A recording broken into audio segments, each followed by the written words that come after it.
हम मधु झा अपने समस्त मिथिलावासी के प्रणाम करै छी। आइ हम अहाँ सबके एगो मधुश्रावणी पाबनि के बिषहरि गीत सुनाबऽ जा रहल छी। आशा करै छी जे अहाँ सबके नीक लागत। अगर हमर गीत पसंद आए तऽ वीडियो के लाइक करब, चैनल के सब्सक्राइब करब। धन्यवाद। बहिना गे बिषहरि लिखबै हमहु मैना पात गए, अपन बलमुजी के साथ गए नाम।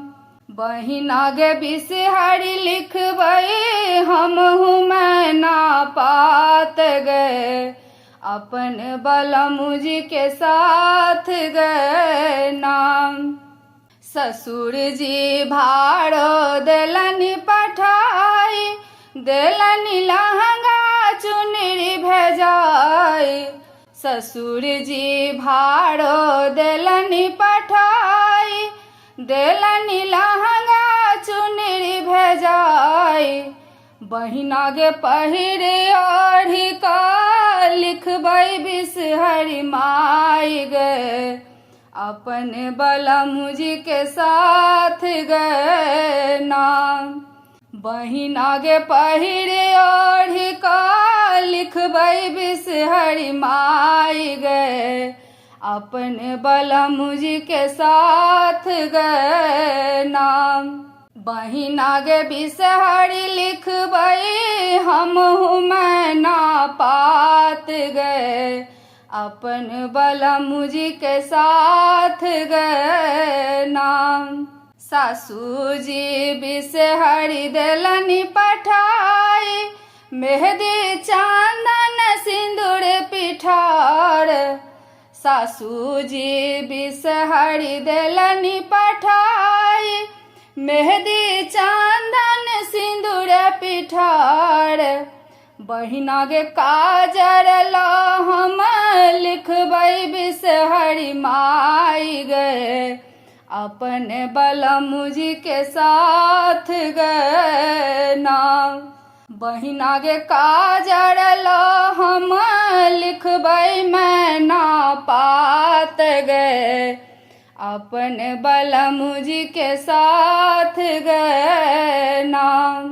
बहिना गे बिषहरि लिखबै हमहु मैना पात गए, अपन बलमुजी के साथ गए नाम। ननदी फूल लोढ़ी देलनि पठाई, देलनि डाली हारी सजाई।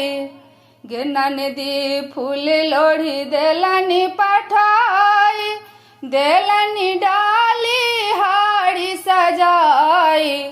बहिना गे जाही जूही फूल देलनि पठाई गे, लिखबै बिषहरि माई गे नाम।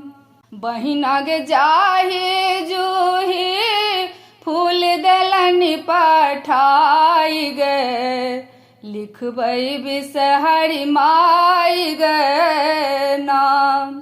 बहिना गे पाबनि पूजबै हमहु बिषहरि माई गे, अपन बलमुजी के साथ गए नाम। गोतनी गौरो देलनि पठाई, रांगल सरबा में सजाई।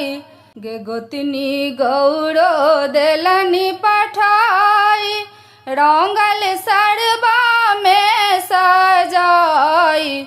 बहिना गे गौरी पूजबै संगे बिषहरि माई गे, अपन बलमुजी के साथ गए नाम।